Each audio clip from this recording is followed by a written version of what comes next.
17,250 people were murdered in 2016. Did you know that? That's the most recent FBI data to go on. The number is up 8.5% from the year before, up twice that since 2012. Now, you don't hear about that much. Plenty of the victims are young people, young women, college age, but you don't see them adopted by the right as targets of national attention, except when the killer is what they like to call an illegal alien or something worse. Kate Steinle, now Mollie Tibbetts. They put their faces out there almost like campaign posters, and the political pitch follows soon thereafter. If you're not with the president on how to deal with illegal entrants, and really his hostility toward all immigrants, you are disrespecting these victims and their families, and you're putting others in danger. I don't accept that. Now, I do agree, of course, these murders are horrible. They do show a good reason to prevent illegal entry. Because yes, but for the killers being here illegally, that is the fact, and these two young people would be alive if not for that fact. So would a lot of other people who are not young white women who have been murdered by illegal entrants. However, the idea that murder is a likely consequence of illegal entrance is bogus. It is a flawed premise, and it is an ugly premise. Why? There is no good data that shows illegal entrants are more of a threat to hurt you. In fact, the data shows they are less of one. Now, Trump pulled a number out, 63,000 victims since 9/11. A lot of you echo it to me. It is BS. It is as exaggerated as the larger point that he and his folks want to make. Demonizing people because of their decision to take a shortcut and get here the easy way. And that is what causes illegal entrance most of the time.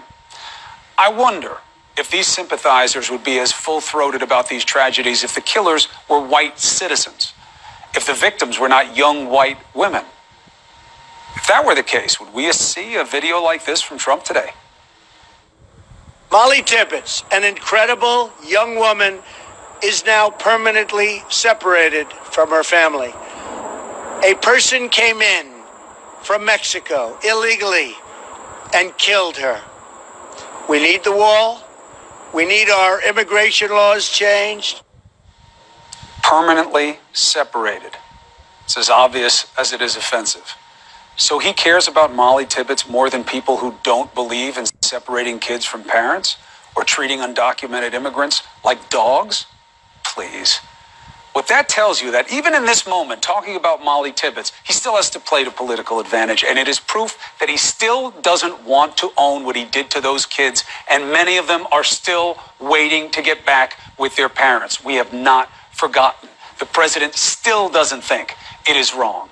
And he thinks grandstanding about Tibbetts gives him high ground. Well, it does not. Nor do the people covering this like some kind of gotcha have high ground. Why?